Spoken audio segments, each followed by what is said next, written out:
8월 14일 수요 예배를 시작하도록 하겠습니다. 우리 먼저 찬송가 480장 함께 찬송 부르겠습니다.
오늘 함께 은혜 나눌 말씀은 고린도전서 15장 47절에서 58절 말씀입니다.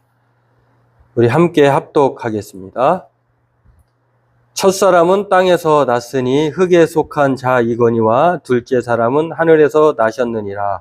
무릇 흙에 속한 자들은 저 흙에 속한 자와 같고 무릇 하늘에 속한 자들은 저 하늘에 속한 이와 같으니 우리가 흙에 속한 자의 형상을 입은 것 같이 또한 하늘에 속한 이의 형상을 입으리라. 형제들아, 내가 이것을 말하노니 혈과 육은 하나님 나라를 이어받을 수 없고 또한 썩는 것은 썩지 아니하는 것을 위협으로 받지 못하느니라. 보라, 내가 너희에게 비밀을 말하노니 우리가 다 잠잘 것이 아니요 마지막 나팔의 순식간에 홀연히 다 변화되리니 나팔 소리가 나매 죽은 자들이 썩지 아니할 것으로 다시 살아나고 우리도 변화되리라. 이 썩을 것이 반드시 썩지 아니할 것을 입겠고 이 죽을 것이 죽지 아니함을 입으리로라. 이 썩을 것이 썩지 아니함을 입고 이 죽을 것이 죽지 아니함을 입을 때에는 사망을 삼키고 이기리라고 기록된 말씀이 이루어지리라. 사망아, 너의 승리가 너 어디 있느냐? 사망아, 내가 쏘는 것이 어디 있느냐? 사망이 쏘는 것은 죄요 죄의 권능은 율법이라. 우리 주 예수 그리스도로 말미암아 우리에게 승리를 주시는 하나님께 감사하노니 그러므로 내 사랑하는 형제들아, 견실하며 흔들리지 말고 항상 주의 일에 더욱 힘쓰는 자들이 되라. 이는 너희 수고가 주 안에서 헛되지 않은 줄 알미라. 네, 오늘은 이 부활의 마지막 단락으로 부활의 승리라고 하는 주제로 함께 은혜 나누기를 원합니다. 부활의 현재는 우리에게 복음은 우리에게 기쁜 소식은 부활이다라고 하는 것을 말씀해 주고 있고요. 그 다음 단락으로 부활의 미래, 우리는 최종적으로 하나님의 새 생명 가운데 거하게 되는 행복한 자로 우리의 그 승리는 주어질 것이다라고 하는 것을 말했다고 하면, 오늘 단락은 이 부활의 승리에 대해서 말을 하고 있습니다. 오늘 이것에 대해서 살펴보고 함께 은혜 나누기를 원합니다. 예, 부활이 승리라고 하는 것은요, 저와 여러분들이 더 이상 부활의 몸을 입게 될 것인데, 이제는 더 이상 땅에 속한 그런 형상을 입는 것이 아니라, 영광스러운 예수님의 부활의 형체처럼 우리 또한 그러한 땅에 속한 것이 아니라 하늘에 속한 형체를 입게 된다라고 하는 것입니다.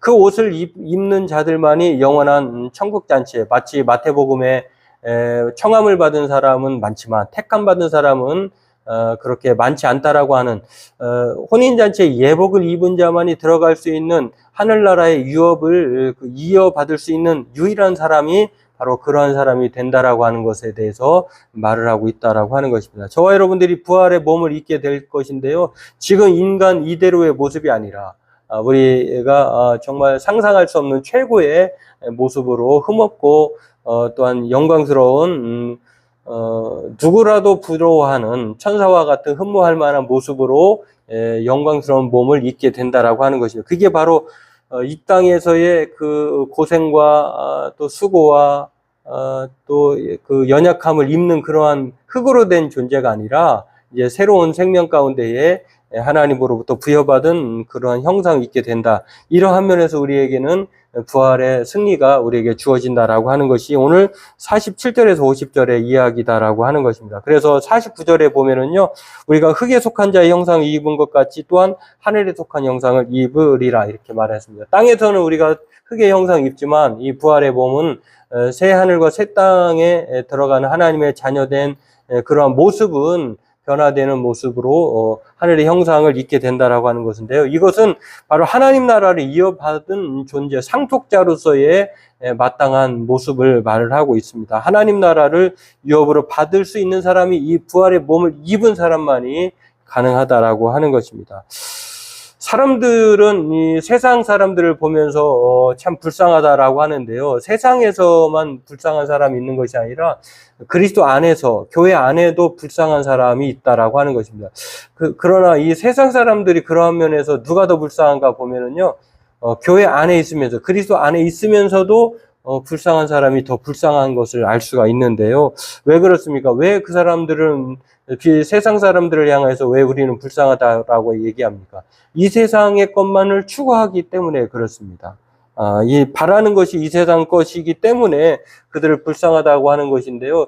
그분들보다 더 불쌍한 것은 그리스도 안에 있으면서도, 교회를 다니면서도, 신앙생활 하면서도 여전히 불쌍한 사람이 있다라고 하는 것은 모르니까 그럴 수 있지만, 그러나 알면서도 이 세상의 것을 추구하고 또 이 세상의 것만으로 또 전부라고 생각하는 것이기 때문에 더욱 불쌍한 자로 생각을 하게 됩니다. 왜냐하면 우리가, 저와 여러분들이 이렇게 부활에 속한 형상을 입게 되고 부활이 전부인데 여기에 미련을 두지 않고, 여기에 목적을 두지 않고 여전히 땅에 목적을 두고 땅의 것이 전부라고 생각한다고 하면 이보다 더 불쌍한 사람이 어떻게 있겠습니까?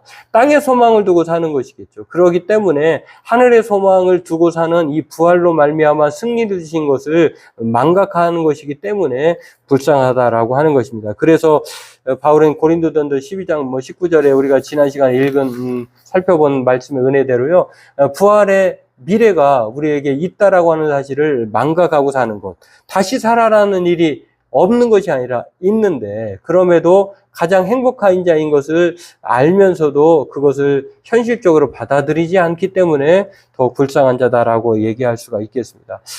비그리스도인들, 예수 그리스도를 안 믿는 사람들이 창조만큼 믿지 못하는 것이 부활이죠. 정말 실제로 그런 일이 가능해라고 말을 하고 있는 것인데요. 실제로 그것에 대해서 의심을 가졌던 아주 법률 담당 기자 출신인 리 스트로벨이라고 하는 사람이요, 부활은 있다라고 하는 이 책을 쓰기도 했는데, 예수 사건이라고 하는 책도 쓰고 여러 가지 아주 베스트셀러를 많이 썼는데요. 이분도 그랬다고 하는 것입니다. 부활을 믿지 못했어요. 부활의 승리는커녕 부활 자체가 없다라고 했는데 실제로 이 사람이 추적을 해봅니다. 기자답게 자료 중심으로 철저히 검증해 나가는데요. 이 탐문한 끝에 이 사람이 내린 결론은 부활은 있다. 예수는 다시 살아나셨다. 왜 그렇게 단정할 수 있느냐? 이 사람이 여러 가지 탐문을 하고 자료를 추적해 보니까 부활이 없다고 하면 그 많은 사람들이, 이 초대교회 성도들이 이 부활 때문에 죽음을, 순교를 각오하고 죽음을 스스로 택한 것이 있을 수 없다라고 하는 것입니다. 부활이 없다라고 하면 왜 그렇게 자신을 목숨을 내놓고 자신의 인생을 걸고 그렇게 쉽게 자신의 목숨을 신앙을 위해서 버리는가? 이 사람이 결론 내린, 그래서 부활은 있다. 다른 종교에는요, 이런 사실이 없다라고 하는 것입니다. 때문에 오늘 저와 여러분들도 이 부활하신 주님을 뵙지 않았다고 하면 초대교회 순교 역사는 불가능했다라고 하는 이 리스트로벨의 탐문의 결과를 통해서 언론의 양심의 결론을 걸고 양심을 보고 그는 부활이 있다라고 말했다라고 하는 것입니다. 이렇게 부활을 믿는 사람, 부활의 신앙을 가진 사람만이 하늘의 형상의 몸을 입고 또한 이 사람들에게 하나님은 하나님의 나라를 유업으로 주었다라고 하는 것입니다. 그렇기 때문에 부활보다 더 소중한 것은 이 세상에 없다라고 하는 것을 우리는 알 수가 있겠습니다. 이렇게 그 중에 한 사람, 부활에 증인된 사람이 바로 사도 바울이었고요. 그것을 경험적으로 또 부활의 주님 만난 사람으로서 이 부활장이라고 하는 15장을 통해서 여기뿐만 아니라 곳곳에서 이 바울의 신앙을 한마디로 얘기하면요, 부활의 신앙이다라고 말할 수 있는데, 이렇게 부활의 담대함, 이 부활의 신앙을 통해서 그가 담대하게 이 세상의 자랑거리가 충분하고 충만하고 또 장래가 유망한 사람이었던 이 바울을, 모든 것을 버려버리는, 배설물로 여기는, 부활보다 더 가치가 있는 것이 없다라고 하는 것을 스스로 증명해낸 사람, 또 그렇게 실제적으로 그렇게 따른 사람이 바울인 것을 알 수가 있는데요.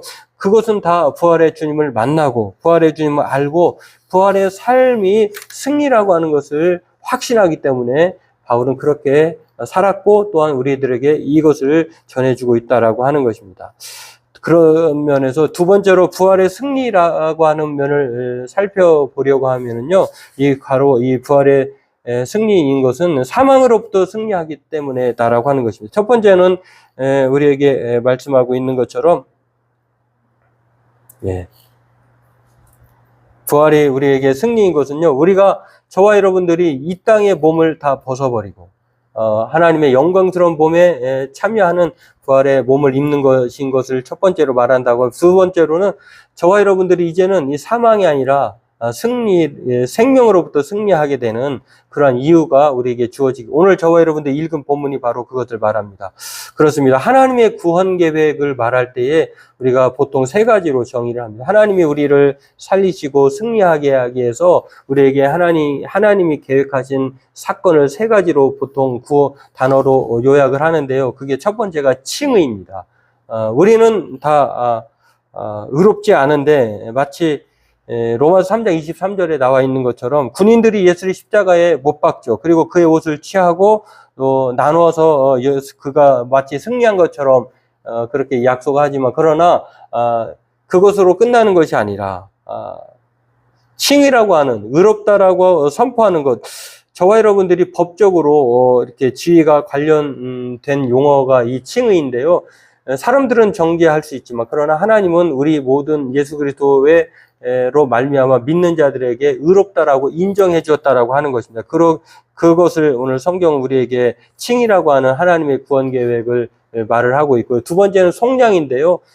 믿음으로 말미암아 의롭다라고 이렇게 법적으로 인정해 줬을 뿐만 아니라 그것을 보여줬다라고 하는 것이죠. 그러면 그가 의롭게 된 것이 그의 노력의 결과가 아니라, 칭의라고 하는 것은요, 예수 안에서의 얻는 그러한 의롭다함을 얻게 되는 것인데, 이것을 값을 지불하는 것을 속량이라고 합니다. 대신 치르는 것입니다. 우리는 의롭게 되지 못하는 것인데 누군가 우리의 죄값을 치르고 우리를 의롭다라고 칭해 주는 것인데, 이걸 속량이라고 합니다. 칭의와 속량이 바로 하나님의 구원 계획의 가운데의 단어로 우리가 말할 수 있고요. 또 하나는 화목제물이다라고 하는 것입니다.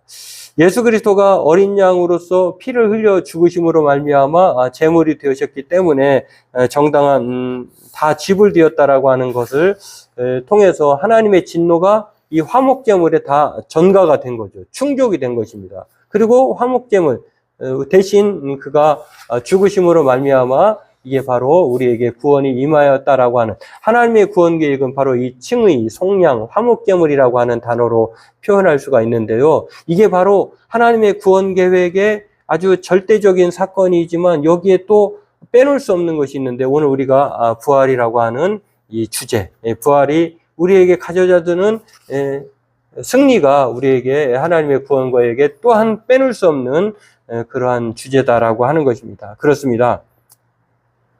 십자가 없이 부활이 없고요. 또 부활 없는 십자가도 존재할 수 없다라고 하는 것입니다. 이게 완벽한 조화를 이루기 위해서는 칭의와 속량과 화목제물이라고 하는 이 십자가로 통칭할 수 있는 그런 하나님의 구원과 더불어서 완성에 가까운 이 하나님의 구원 계획을 완벽하게 이룰 수 있는 이 부활이야말로 우리에게 가장 큰 은혜의 승리의 소식이다라고 하는 것을 우리에게 성경은 말해주고 있습니다. 케임브리지의 그 대학의 학자였고 그다음에 또 신학자로서 많은 복음을 우리에게 명확하게 가르쳐준 사이먼 게더 콜이라고 하는 분이 있습니다. 이분이요, 복음을 얘기할 때 보통 이렇게 칭의와 속량과 화목제물 십자가로 이렇게 대변되는 것으로 복음이라고 말하는데 이것은 좀 뭔가 완벽하지 않다라고 하는 것을 그는 소개를 합니다. 그렇습니다. 오늘 이 요한이 말하고 있는 것처럼 우리의 삶은 이렇게 자리바꿈이 될 것입니다. 예수님의 부활이 아니었다라고 하면 저와 여러분들은 이렇게 생명의 부활로 나올 수 없는 그러한 사망의 자리에서 여전히 앉아 있을 것입니다. 그러나 예수님의 부활로 저와 여러분들의 자리는 이렇게 생명의 부활로 자리바꿈 될 것이고 또 땅의 형상이 아니라 하늘의 형상을 입을 뿐만 아니라 또 우리가 땅에 속한 사람이 아니라 하나님의 유업을 받은 상속자로서 자리바꿈이 되게 된다라고 하는 것입니다. 그렇습니다. 오늘 저와 여러분들에게 오늘 성경은 오늘 바울이 읽은 우리에게 들려주는 말씀대로 그러기 때문에 저와 여러분들이 이 부활이 현재이고 또 부활이 우리의 미래일 뿐만 아니라 부활이 승리인 사람들은 어떠한 삶을 살아야 되느냐. 오늘 바울이 이렇게 말합니다. 내 사랑하는 형제들아 견실하며 흔들리지 말고 항상 주의 일에 더욱 힘쓰는 자들이 되라.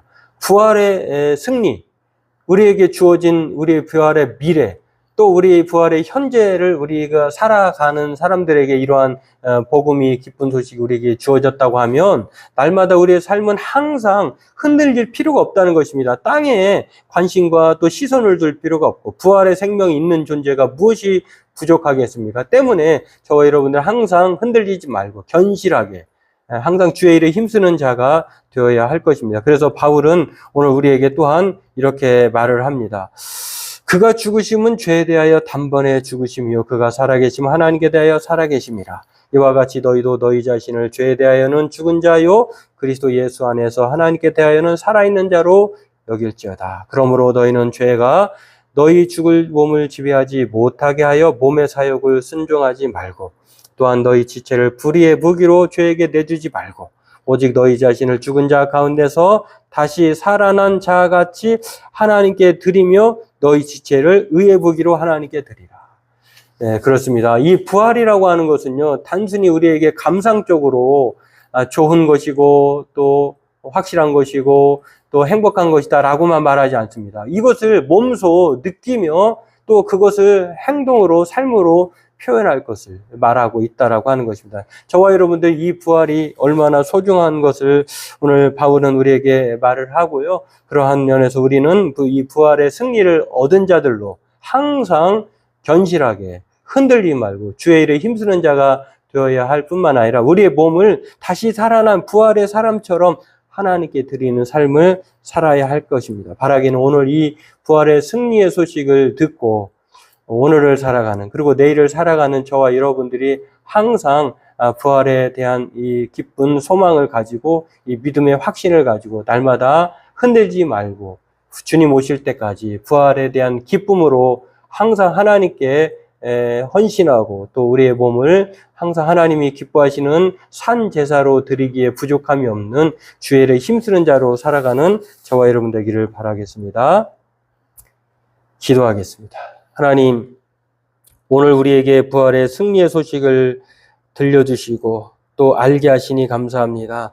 날마다 하나님, 우리가 이 세상에 머물 때는 참으로 힘들고 또 고단한 인생을 살지만, 그러나 이 부활이라고 하는 이 승리의 소식을 들은 우리들로 하나님, 마치 바울이 그랬던 것처럼 또 부활의 신앙을 믿고 순교의 삶을 살았던 부활의 신앙의 사람들을 통해서 우리 또한 이 부활의 우리의 모든 삶의 전부라고 하는 행복이요 기쁨이요 우리의 모든 것이라고 하는 사실을 늘 기억하고 하늘의 형상을 입은 자들로 날마다 이 세상을 살아갈 때에 항상 부활의 기쁨과 또 부활의 참 소망으로 살아가는 우리가 되게 도와주옵소서. 그러기 위해서 날마다 우리가 부활의 믿음을 가지고 항상 견실하고 흔들리지 않고 주의 일에 힘쓰는 자들로 우리의 몸을 하나님이 기뻐하시는 그러한 삶으로 드리기에 힘쓰는 우리가 되게 도와주옵소서. 감사하며 예수님의 이름으로 기도하옵나이다. 아멘. 예, 교회 소식은 뭐 특별한 소식은 없습니다. 늘 주 안에서 이 8월을 잘 은혜 가운데 마치고 무더위와 또 폭염과 또 여러 가지 우리의 삶의 어려운 환경 속에서도 믿음의 소망, 부활의 소망을 가지고 부활의 승리에 늘 기쁨으로 살아가는 저와 여러분들 되기를 바라겠습니다. 우리 찬송가 488장 찬송 부르고 주님이 가르쳐 주신 기도하고 예배를 마치도록 하겠습니다.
하늘에 계신 우리 아버지의 이름을 거룩하게 하시며 아버지의 나라가 오게 하시며 아버지의 뜻이 하늘에서와 같이 땅에서도 이루어지게 하소서. 오늘 우리에게 일용할 양식을 주시고 우리가 우리에게 잘못한 사람을 용서해 준 것 같이 우리 죄를 용서해 주시고 우리를 시험에 빠지지 않게 하시고 악에서 구하소서. 나라와 권능과 영광이 영원히 아버지의 것입니다. 아멘.